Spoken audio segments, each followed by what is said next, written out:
ارتباط مستقیم. با درود فراوان به دوستان عزیز و بینندگان تلویزیون ITC، من روزبه فرهادی هستم و امروز مهمانی داریم که اطلاعاتی رو به ما میدن در مورد سقوطی که در ایران اتفاق افتاد، پرواز هواپیمایی 752 و کسایی که توی این حادثه بسیار غم انگیز خانواده از دست دادن و در حال حاضر دنبال جوابهایی میگردن که چه قدم‌هایی میتونن بردارن.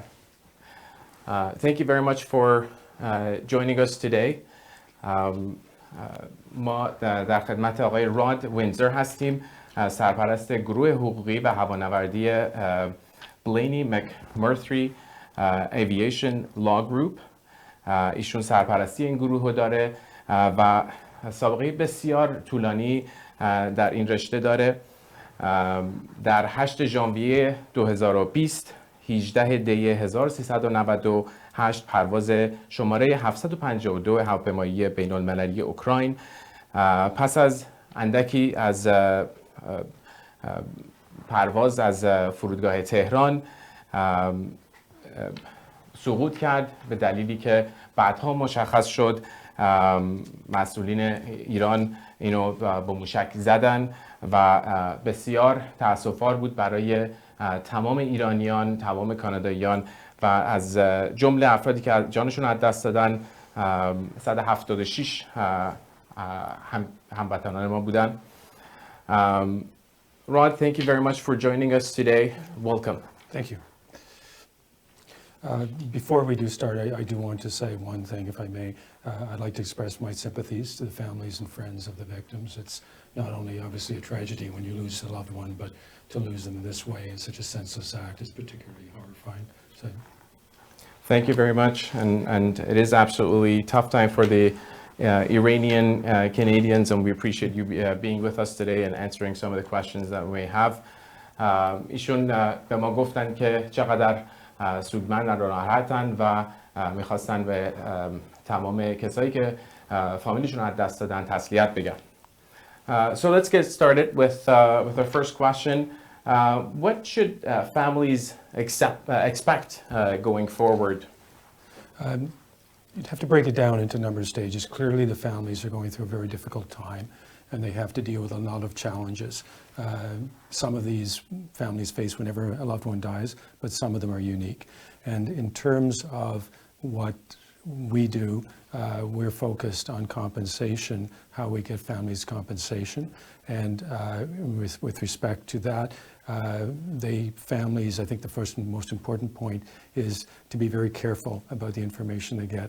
In the early days after the crash occurred, there was a lot of information in the media and a lot of it was misleading and some of it was just dead wrong. So the first point I think is in approaching these challenges, the families really should be careful about the information that they get. One of the things we have done, and we did at the beginning, was to set up a series of questions and answers, questions that we believe the families may have, and then providing answers. We made that publicly available to everyone. Hopefully that will be of some assistance to them. Thank you. در مورد سوالی که ازشون پرسیدم، خانواده ها باید چه انتظاری داشته باشن؟ ایشون به ما اطلاع دادن که در این مورد متاسفانه امکان داره خیلی اطلاعات مختلف و نادرستی باشه. خیلی مهمه که خانواده ها وقت بذارن و اطلاعات جمع کنن. ایشون و فرمشون Blaney McMurtry Aviation Law Group یه سری اطلاعات رو نوشتن و پخش کردن که اطلاعات وبسایت زیرنویس هستش.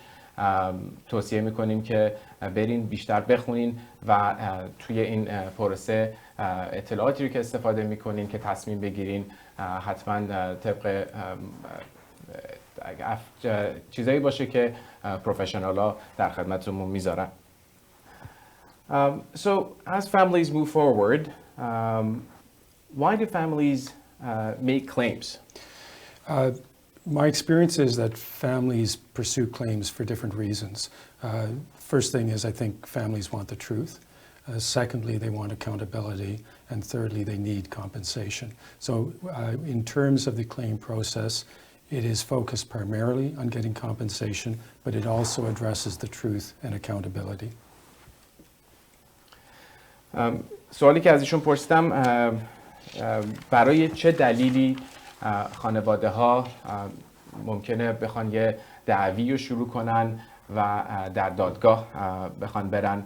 ایشون توضیحی که دادن دلایل مختلفی میتونه داشته باشه، ولی یکی از مهمترین قسمتاش اینه که هم میخوان اشخاصی رو که باعث این موضوع بسیار بسیار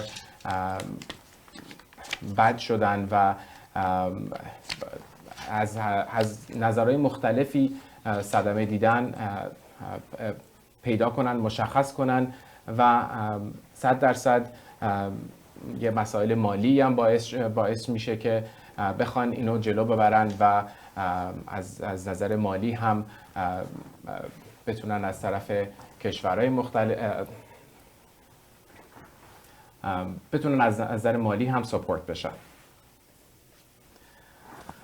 All right. So what claims can be made and who can it be made against? Because this happened on an international flight, there are unique rules, special rules that apply to this and apply only to this. These claims are handled in a way different than any other claim arising out of an accident. So those special rules set out a series of provisions, and they determine questions such as who you can sue, where they can sue, and so on.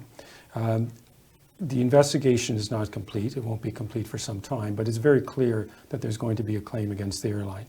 And that is the primary claim that all families should certainly pursue. There's also been discussion about a claim to be made against Iran. It is possible in theory for families to make a claim against Iran in a Canadian court, but in my view that is not a good idea. We do know that the Canadian government is committed to making a claim against Iran on behalf of all of the claimants, and that will proceed. But the really important thing to keep in mind is that whatever happens with Iran, a claim should be made against the airline, and it should be made as soon as possible. از بابت اینکه این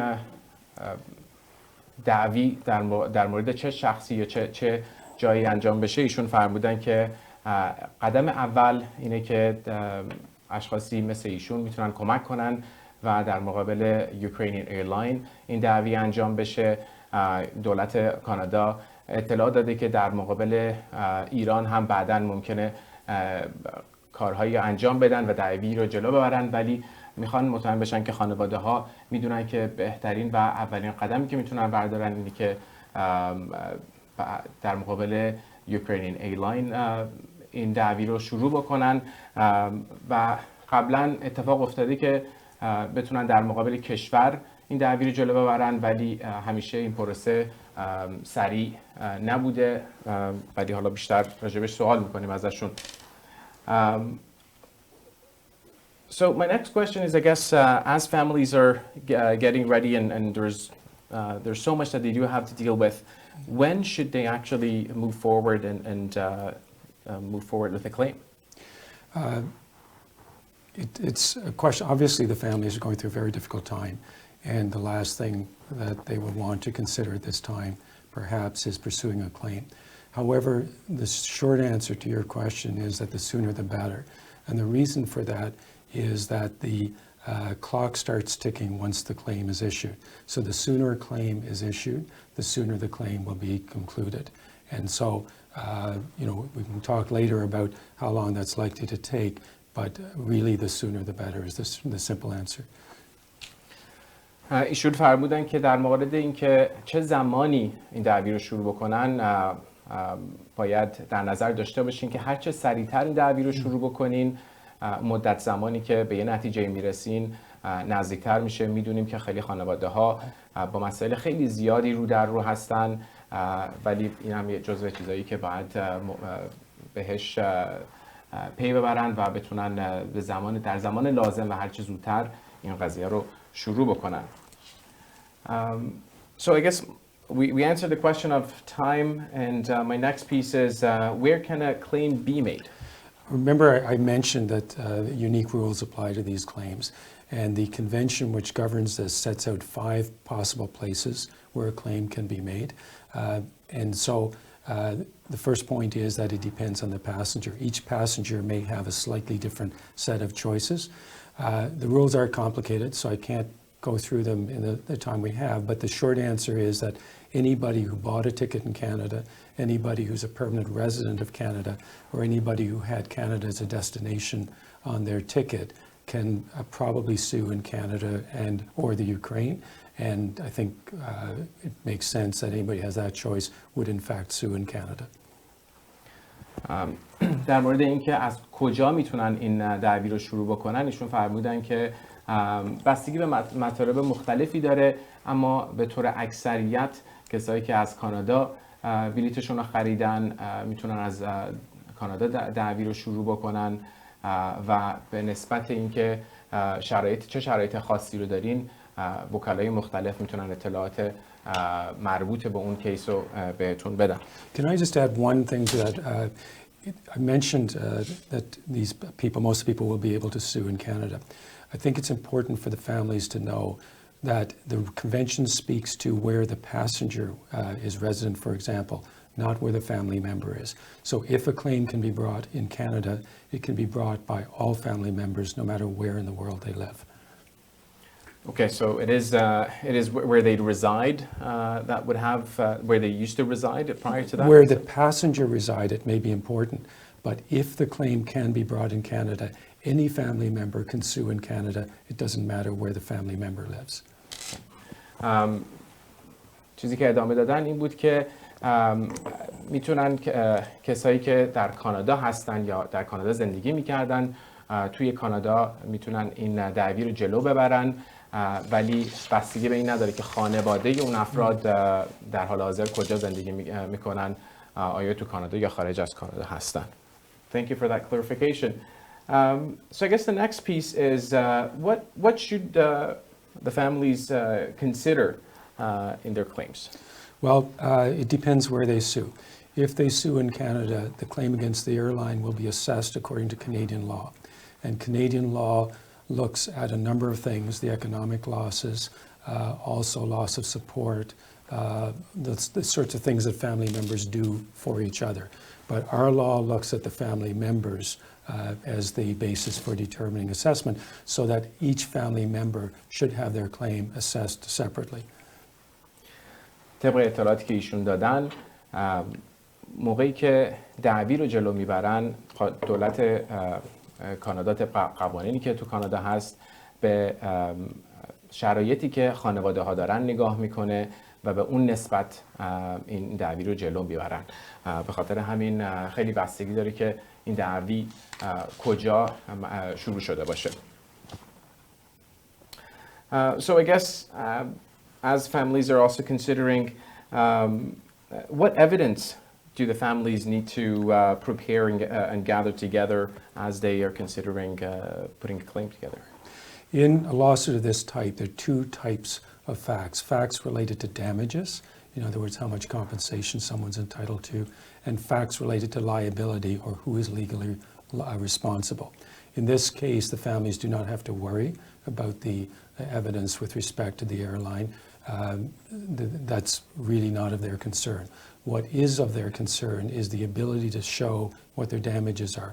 So what I say to families at this stage is don't worry about the details. We will deal with that in time, but make sure that you preserve all the evidence that might have any relevance, just so that it doesn't get lost.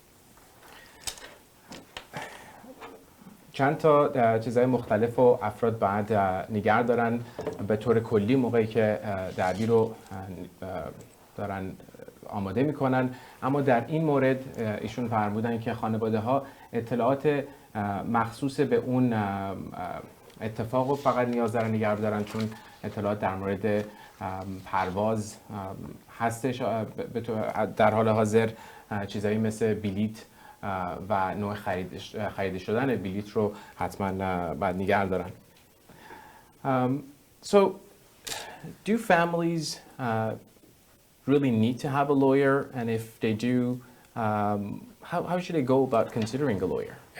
They're not legally required to have lawyers, but because of the size of these claims and the nature of the issues, I believe everybody should have a lawyer. They're not going to have to pay out of their pocket for the lawyers, so there's really no reason not to retain a lawyer and to retain one right away.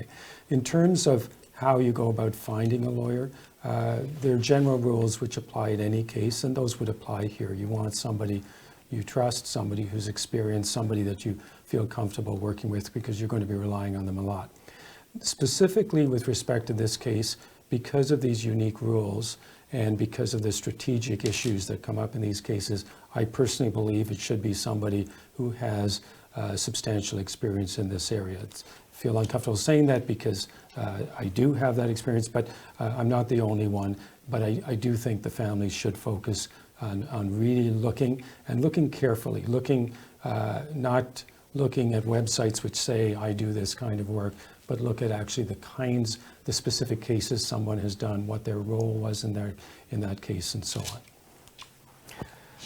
ایشون فرمودن که قانونا حتما نیاز به گرفتن وکیل نیست، ولی 100% به خاطر کامپلیکیشن هایی که ممکنه باشه و ایشون رکامند میکنن که حتما وکیلی بگیرین و از نظر اینکه چه جوری وکیل رو انتخاب کنین حتما سوال بکنین، حتما اطلاعاتی کسب میکنین و چک بکنین، مخصوصا به این نگاه بکنین که اشخاصی که دارین باشون صحبت میکنین در کارهایی که قبلا انجام دادن در این مورد و این نمونه دعوی چه جور کاری انجام دادن و تا چقدر در این شرایط قرار گرفته بودن. So what should the families need to consider as they're looking at it from the financial perspective and how much it will cost them to retain a lawyer? There is no one required basis upon which to pay a lawyer in these cases. However, almost all clients prefer to have what we call a contingent fee. And that simply provides that they don't pay anything during the litigation. At the end of the litigation, once there's a recovery, then the lawyer will be paid. How much they're paid is determined by the terms of the retainer agreement that should be signed at the outset of the litigation. And there's no one set of rules to that. We use different approaches in different cases and for different clients. So that's something to discuss with the lawyer. در مورد مبلغی که باید پی کنین برای گرفتن وکیل، نکته‌ای که ایشون گفتن اول قضیه نباید شما پولی بپردازین. موقعی که با وکیلتون صحبت میکنین شرایط پرداخت پول اون موقع هستش که صحبت میکنین و بهشون قبول میکنین. قسمت دوم اینه که شما پرداخت بعد از اینکه همه چی ستل میشه و به نتیجه میرسین، اون پرداخت میشه طبق صحبتی که اول قضیه انجام شده. به خاطر همین حتما حواستون باشه و صحبت اول سر داشته باشین. So my next question is, I guess, on the timeline. How long does it take to process a claim? That's an interesting question. It's one of the areas where there's a lot of misinformation around in the media. You have to break it down, look between the airline and between the claim against Iran. The claim against the airline can be settled within a matter of months. Typically, it's not. More typical is about 2 years, but that is from the time the claim starts. In the early years when I did this, in cases like Air India and Korean Airlines, it often took many years, it's true, but the rules have changed, our approach has changed, and we now are able to conclude most of these claims within the 2-year period. If the case does have to go to trial, and in all the cases of this type, they virtually never do go to trial, it could take somewhat longer. In terms of Iran, that's a very different situation. And the example I use, I call it the 2 roads for families. One is a short, straight road. That's the claim against the airline. There's another one, a long, winding road, and you really don't know where it's going to end up. That's the claim against Iran. طبق سابقه‌ای که از مسائلی که قبلا پیش اومده در مقابل هواپیماهای که این حادثه براشون اتفاق افتاده، مدت زمانها قبلا بلندتر بوده ولی در حال حاضر ایشون می‌فرمایند که کوتاه‌تر شده. ولی به 2 قسمت باید نگاه بکنیم. یکی این که در مقابل دعوی که در مقابل اوکراین ایرلاین هستش و قسمت سخت‌ترش که در مقابل دولت کانادا میاد و این قضیه رو هماهنگ باید باشه در مقابل دعوی که در مقابل دولت ایران انجام میشه. So thank you for that. And my next piece, as we come towards the end of our session together today, I wanted to find out a little more about your past experiences with these types of claims and what are some of the things that you would like to share with us with regards to those. Well, I personally have been doing these claims for over 40 years. Those claims vary a lot. We have claims where crashes occur because of pilot error, crashes because of equipment failure, but I've also handled a number of cases which are closer to this one, where the aircraft has been attacked by a missile, as in the Korean Airlines jet that was shot down by the Soviet Union. I acted for all the Canadian families involved in that case. Air India, where it was the crash occurred because of a bomb, and I was appointed by the Supreme Court of Ontario to be one of the 4 individual lawyers who acted to assist all 329 of the families with respect to liability or who was legally responsible. I've also handled hijacking cases from Lufthansa, against Ethiopian. So a very wide variety over 40 years. آقای رواد وینزور در 40 سال گذشته با شرایط خیلی زیادی رو در رو بودن، مل جمله هواپیمای کره که تقریبا به همچین حالتی از طرف روسیه زدنش و هواپیمای هندی 182 که ایشون تو آنتاریو بهشون ازشون خواسته شد که 4 نفری که کانادایی بودن رو رپرزنت کنن و به طور کلی در این مورد سالیان سال اکسپریانس خیلی طولانی دارن. My next question to you is, what is a class action suit and is it something that is appropriate in a case like this? It's an important question because media has reported that as if this is going to proceed by way of class action. The truth is very different. A class action is where you have a representative plaintiff who issues an action on behalf of everybody. And there are very good reasons we have class actions. I do class actions. I could do a class action in this case, but I would never do so. And the reasons for that is that class actions are a good thing where it's the only way that the claim can proceed. So if you have lots of small claims, for example, or if you have somewhat bigger claims where the chances of success are very low, then a class action may be appropriate. In this case, the claims are substantial and the disadvantages all outweigh the advantages. Very briefly, the disadvantages include it will slow things down. Secondly, in a class action, the families lose control of the lawsuit. So they will not get to choose, for example, whether they settle the claim or not. A settlement is typically negotiated by the class counsel. Class counsel then goes to the court to seek approval. The class members may have an opportunity to speak to it, but they do not have the right to decide. And that is very important. So I always say a class action if necessary, but only if necessary, otherwise not. And in this case, the families, for all these reasons and others, which we don't have time to discuss, really should not be, this should not proceed by way of class action. In fact, it may not, the court may not allow it to proceed by way of class action, depending on what happens. But if there is a class action, all the families will have the right to opt out, and they would be well advised to do so. My hope is that there simply won't be a class action that's certified in this case. موقعی که از آقای وینزور پرسیدم که نظرشون راجع به دادخواهی سنخی یا گروهی چیه، ایشون توضیح دادن که دادگاه گروهی موقعی به درد میخوره که دعوی کوچیک هستش و به هر مورد تنهایی ممکنه به راحتی جلو نره، که به نظرشون این مورد تو اون قرار نمیگیره و یکی از معایبی که برای خانواده ها هستش اینه که موقعی که توی دادگاه گروهی قرار میگیرند انتخاب خانوادی، انتخاب تکیشون رو از دست میدن و به طور گروهی به این قضیه نگاه میشه و به هیچ عنوان ایشون توصیه نمی کنن که توی این مورد به دادگاه سنخی یا دادگاه گروهی جلو رفته شه. Thank you very much for that. I wanted to see if there was any final things that you would like to add. The only thing I'd say is that you've asked very good questions, and the answers are sometimes very complicated. It's one of the reasons why we've put the information, these questions and answers, on our website in English and in Farsi. So anybody who has any questions, I think they might be interested in looking there.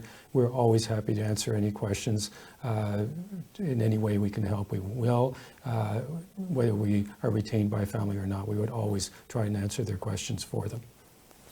Thank you so much for that. حتما فرصت بدین و اطلاعاتی که هستش رو نگاه بکنین. زیر صفحه شما وبسایتی که در کنار هم گذاشتن با جواب و سوالا، هم به زبان انگلیسی هم به زبان فارسی، میتونید شما ملاحظه بکنین. خوشحال میشن که باشون تماس بگیرین. ایمیلشون و تلفنشون زیر تصویر هستش و میتونین بیشتر باشون صحبت بکنین و موقعی که تصمیم میگیرین که چجوری جلو برین از این اطلاعات استفاده کنین. سپاسگزارم از همتون که امروز با ما بودین و به این برنامه نگاه کردین. روزتون خوش. Thank you so much. We appreciate it.